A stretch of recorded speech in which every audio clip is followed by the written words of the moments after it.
ఇల్లు మొదలు పెట్టాలనుకుంటే first land తీసుకోవాలి, ల్యాండ్ తీసుకున్నాక పునాదులు తీసుకోవాలి, తర్వాత స్లాబ్ వేసుకోవాలి, స్లాబ్ వేసిన గోడలు కట్టాలి, గోడలు కట్టిన తర్వాత నువ్వు ఇంటీరియర్స్ పార్ట్ ఏంది, ఫ్లోరింగ్ ఏంది, లేకపోతే వాల్ ఫినిషింగ్ ఏంది, లేకపోతే కరెంట్. ఈ ప్రయారిటీస్ అనేటివి తెలంగాణలో పూర్తిగా మిస్ అయిపోయినాయి.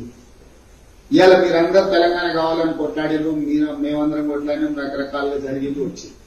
వచ్చిన తర్వాత 8 సంవత్సరాలు వెనక్కి తిరిగి చూస్తే అన్ని సెక్టర్స్ ఒక్క నోటిఫికేషన్ రాలేదు.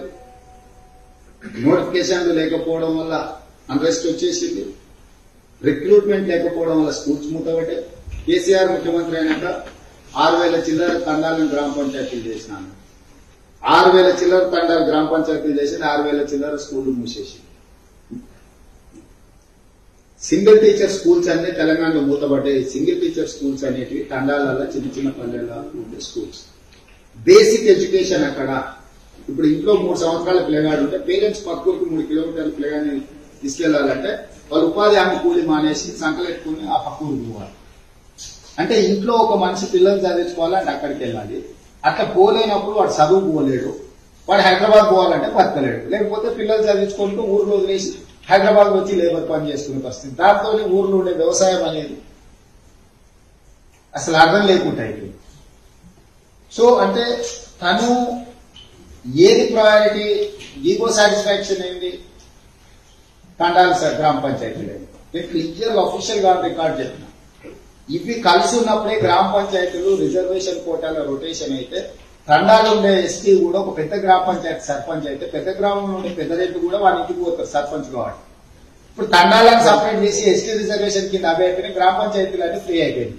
వాడు జీవితకాలంలో పెద్ద గ్రామానికి సర్పంచ్ గాడు, వీడు వాడికి బోర్డు. దాంతో ఏమైంది, కుల సంఘానికి ప్రెసిడెంట్ అయినట్టు ఉంది తప్ప సర్పంచ్ అయిన ఫీల్ అనేది ఎస్టీస్ లేదు. ఇంక్లూజివ్నెస్ అనేది పోయింది. స్కూల్స్ పోయడం వల్ల ఎడ్యుకేషన్ పోయింది. హాస్పిటల్లో డాక్టర్లను రిక్రూట్ చేయకపోవడం వల్ల హెల్త్ పోయింది. ఆరోగ్యశ్రీ ఇన్సూరెన్స్ లేకపోవడం వల్ల, రీపేమెంట్స్ రాకపోవడం వల్ల, కార్పొరేట్ హాస్పిటల్స్ ఎవరు ట్రీట్మెంట్ చేయకపోవడం వల్ల పోయింది. సో ఉన్న ఎస్టాబ్లిష్డ్ సిస్టమ్ అన్నిటిని కూడా ఇన్నేళ్లు ప్రాక్టీస్ తో వచ్చిన వాటి అన్నిటిని కూడా కేసీఆర్ గారు వదిలేసి నేను కొత్తది ఏదో చేస్తాను. ఫర్ ఎగ్జాంపుల్ మిషన్ భగీరథ 50,000 కోట్లు అప్పు చేసి అన్ని ఊర్లలో బేసిక్ ఇన్ఫ్రాస్ట్రక్చర్ డ్రింకింగ్ వాటర్ వచ్చింది. Only thing is resources, source of water లేదు, ఇన్ఫ్రాస్ట్రక్చర్ రెడీగా ఉంది. ఆ ఊర్లో బోర్ ఇక్కడ వేసి ఇక్కడ నుంచి పైప్ లైన్ వేస్తే 1 year బోర్ డ్రై అయిపోతే ఇన్ఫ్రాస్ట్రక్చర్ అంతా డెడ్ అయిపోయింది. మళ్ళీ ఇక్కడ బోర్ వేస్తే ఇక్కడ నుంచి ఇన్ఫ్రాస్ట్రక్చర్ అంతా వేయాలి. సో ఈ గ్రామానికి అవసరం ఇంటర్నల్ ఇన్ఫ్రాస్ట్రక్చర్ ఆల్రెడీ ఉంది. నువ్వు గ్రిడ్ నుంచి వాటర్ తీసుకొచ్చి గ్రామంలో ఒక సంపు కట్టో లేకపోతే చిన్న విలేజ్ పాపులేషన్ బట్టి అక్కడ కట్టేసి అక్కడ తీసుకొచ్చి రా వాటర్ వదిలేస్తే అక్కడ ఫిల్టర్ చేసుకుని ఊరికించుకుంటే సరిపోతుంది. ఇంటింటికి నాల పేరు మీద ఊర్లో వేసిన పైప్ లైన్ మళ్ళేసి తొవ్విన రోడ్లని మళ్ళీ ఆల్రెడీ వేసిన రోడ్లని తువ్వేసి ఈ పైప్ వేసిందా వచ్చేపోయింది. ఇప్పుడు నాగార్జున సాగర్ దగ్గర శ్రీశైలం నుంచి వచ్చే డ్రింకింగ్ వాటర్ కాడ చిన్న ప్రాబ్లం వస్తే మహబూబ్నగర్ లా కొన్ని వేల గ్రామ పంచాయతీలకు నిధులు లోకల్ సోర్సెస్ అన్ని డెడ్ అయిపోయినాయి.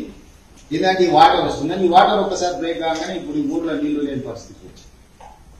మన కలవకుర్తి దగ్గర ఏదో బ్లాస్ట్ అయ్యి చేస్తే ఆ సోర్స్ పోయింది. సో ఇట్లా నాన్ ప్రయారిటీస్ కింద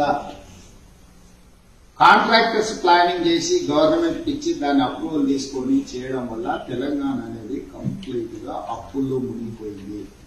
తెలంగాణలో ఒక 5 కంపెనీలు ఏవైతే వర్కులు చేస్తున్నాయో, I don't want to name that companies, you go through that company profiles. Before 2014 వాళ్ళ పర్సనల్ అసెట్స్ కానీ కంపెనీ ఇది కానీ ఎంత ఉండే, 14 తర్వాత ఆ కంపెనీలు ఎక్కడికి వచ్చాయి. ఇండియాలో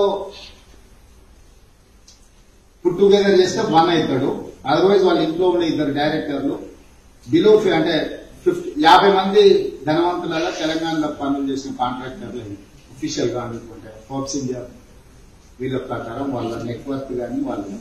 సో వాళ్ళు ఎక్కడ పనిచేయరు, ఓన్లీ తెలంగాణనే చేసి వాళ్ళ ఆస్తులు వాళ్ళు అఫీషియల్ గా డిక్లేర్ చేసుకుని ఒకడొకడు 50,000 కోట్లు 70,000 కోట్లు వాళ్ళ నెట్వర్క్ తో చేసింది. ఆ నెట్వర్క్ అంత రీచ్ అయిన కంపెనీలకు వాళ్ళు ఓవరాల్ గా వాళ్ళ కంపెనీ పర్ఫార్మెన్స్ కానీ లేకపోతే ఆ కంపెనీ ఓనర్ల యొక్క అంతకుముందు ఉన్న వాళ్ళ వెల్త్ కానీ లేకపోతే వాళ్ళ నెట్వర్క్ కానీ దీనికి మారడానికి కారణం ఉంది.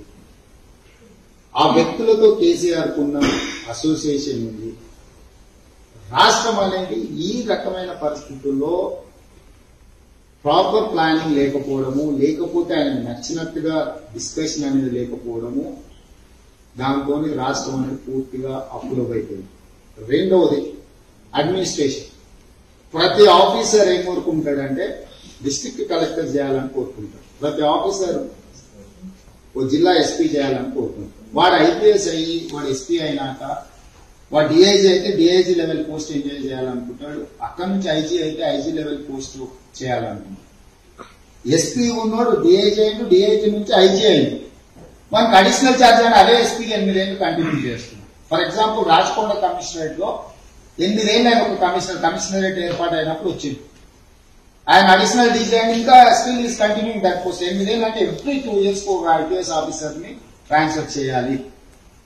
సో 4 ఆఫీసర్లు 5 మంది ఆఫీసర్ల పోస్ట్ ని ప్రతి ఒక్కరు ప్రివిలేజ్ కింద ఫీల్ అవుతారు. రాచకొండ కమిషనర్ చేయాలని, హైదరాబాద్ కమిషనర్ చేయాలని, లేకపోతే హైదరాబాద్ కలెక్టర్ చేయాలని, లేకపోతే రంగారెడ్డి జిల్లా కలెక్టర్ చేయాలని, లేకపోతే ఇరిగేషన్ సెక్రటరీ చేయాలని, లేకపోతే చీఫ్ సెక్రటరీ చేయాలి. ఇవన్నీ మీరు కూడా మీ ప్రొఫెషన్ మన ప్రొఫెషన్ ఎట్లయితే టెలివిజన్ కూడా సిమిలర్.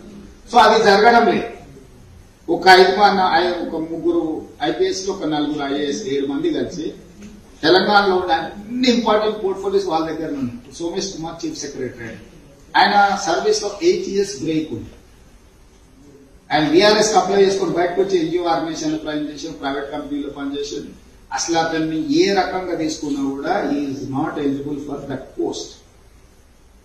8 years సర్వీస్ బ్రేక్ వస్తే ఈవెన్ వీఆర్ఎస్ అప్లై చేయకపోయినా కూడా ఆ 8 years తీసేస్తే అతను ప్రిన్సిపల్ సెక్రటరీ క్యాడర్కే పనికొస్తుంది. అతను తీసుకొచ్చి చీఫ్ సెక్రటరీ చేసి రేరా చైర్మన్ ఆయన్ని, రెవెన్యూ ప్రిన్సిపల్ సెక్రటరీ ఆయన్ని, సిసిఎల్ఏ కమిషనర్ ఆయన్ని, జిఎస్టీ కమిషనర్ ఆయన్ని, చీఫ్ సెక్రటరీ ఆయన్ని. ఇప్పుడు నేను జిఎస్టీ కమిషనర్ మీద కంప్లైంట్ ఢిల్లీలో పెడితే చీఫ్ సెక్రటరీకి రెఫర్ చేస్తాను. ఈ టేబుల్ మీద కూర్చున్నాను మీద పెట్టి ఆ టేబుల్ మీద వాళ్ళ దగ్గరికి పోదు. నేను చీఫ్ సెక్రటరీ మీద కంప్లైంట్ పెడితే సిసిఎల్ఏ కమిషనర్కి వస్తుంది. సిసిఎల్ఏ కమిషనర్ వీడి అంటే ఏ పోస్ట్ మీద కంప్లైంట్, రేరా మీద కంప్లైంట్, రేరా చైర్మన్ మీద కంప్లైంట్ పెడితే చీఫ్ సెక్రటరీకి వస్తుంది. రేరా చైర్మన్ వీడే, చీఫ్ సెక్రటరీ వాడు. అంటే ఎక్కడి నుంచి చూసినా ఈ 5-6 మందిని హూ ఆర్ ఇన్ఎలిజిబుల్ వాళ్ళు తీసుకొచ్చి ఆ కుర్చీలో కూర్చోబెట్టడం తోటి కేసీఆర్ ఏం చెప్తే సంతకాలు పెడతారు. ఇది ఒక మాట. రెండోది రిటైర్ అయిపోయిన వాళ్ళకు వాళ్ళ పాలసీ మేకింగ్ లో ఇన్వాల్వ్ చేయడానికి సిగ్నటరీ అథారిటీ ఉండదు. వాళ్ళ ఓఎస్డీ కింద, అవుట్ సోర్సింగ్ కింద, కన్సల్టెంట్ కింద, దేని కింద అయినా తీసుకోవచ్చు, but not regular post. So KCR వచ్చినాక అట్లా ఒక 150 మందిని సింగిల్ కమ్యూనిటీ నుంచి పికప్ చేసుకోవాలి. 15 years బ్యాక్ రిటైర్ అయిన వాళ్ళని కూడా వెనక్కి తీసుకొచ్చి డిజిగ్నేటెడ్ పోస్ట్ ఇచ్చేసి వాళ్ళకి ఇవ్వాల్సిన దానికంటే ఎక్కువ కంఫర్ట్ ఇచ్చి అన్నిటి మీద సంతకాలు పెట్టిస్తూ రెగ్యులర్ ఆఫీసర్ ఎవరు పెట్టడం. ఇంతకుముందు జెన్కో, ట్రాన్స్కో, డిస్కామ్స్ 3 రకాల పవర్. జెన్కోకు ఒక ప్రిన్సిపల్ సెక్రటరీ క్యాడర్ ఐఏఎస్ ఉండేది, ట్రాన్స్కోకు ఒక ప్రిన్సిపల్ సెక్రటరీ, డిస్కామ్ లో 3 ఉన్నాయి. సదరన్ నార్త్ మన దగ్గర అంటే అది పిలిపోయినా దానికి ఒక ఐఏఎస్, దీనికి ఒక ఐఏఎస్ ఉంటే జెన్కో, ట్రాన్స్కో రెండింటికి కలిపి అదే డిపార్ట్మెంట్ లో అకౌంట్స్ ఆఫీసర్ గా పనిచేసి 15 ఏళ్ల కింద రిటైర్ అయిపోయిన ప్రభాస్ రావు తీసుకొచ్చి అక్కడ రెండింటికి సీఎం లీగ్ పెట్టేసి జెన్కో, డిస్కామ్ లో కూడా నార్త్ అండ్ సదరన్ కూడా రిటైర్ ఆ డిపార్ట్మెంట్ లో డైరెక్టర్ గా పనిచేసిన వాళ్ళని తీసుకొచ్చి అక్కడ పెట్టి వాళ్ళకంటే సూపర్ సీనియర్స్ కూడా వాళ్ళ ముందు వచ్చి ఇప్పుడు జాయింట్ ఎండీగా ఐఏఎస్ ఆఫీసర్ ఉంటాడు. అంతకంటే ముందు వీడు అకౌంట్స్ ఆఫీసర్ గారి దగ్గర కూర్చొని వాడు ఉంటాడు. ఈయన ఫైల్ పట్టుకొని వచ్చి అకౌంట్స్ ఆఫీసర్ వచ్చి నించునేది, వాడు కూర్చో అంటే కూర్చునేది, లేకపోతే నించొని బ్రీఫ్ చేసేది. ఇప్పుడు వాడు సీఎండీ అయ్యాడు, వీడు జాయింట్ ఎండీ అయ్యాడు. అట్లా నాకు తెలిసిన ఒక 5 మంది ఐఏఎస్ ఆఫీసర్లు స్టేట్ కు డెప్యుటేషన్ వచ్చిన క్యాన్సిల్ చేసుకుని వెళ్ళిపోయారు. హాయ్ ఫ్రెండ్స్, మా టుడే టుమారో యూట్యూబ్ ఛానల్ చూస్తున్నందుకు చాలా థ్యాంక్స్. మరిన్ని లేటెస్ట్ వీడియోస్ కోసం వెంటనే సబ్స్క్రైబ్ చేయండి. అలాగే ఈ బెల్ ని కూడా రింగ్ చేసేయండి. మా నోటిఫికేషన్స్ అన్ని మీ మొబైల్లో వస్తాయి. అలాగే మా వీడియోస్ మీకు నచ్చితే లైక్ చేయండి, షేర్ చేయండి, నచ్చకపోతే కామెంట్ చేయండి.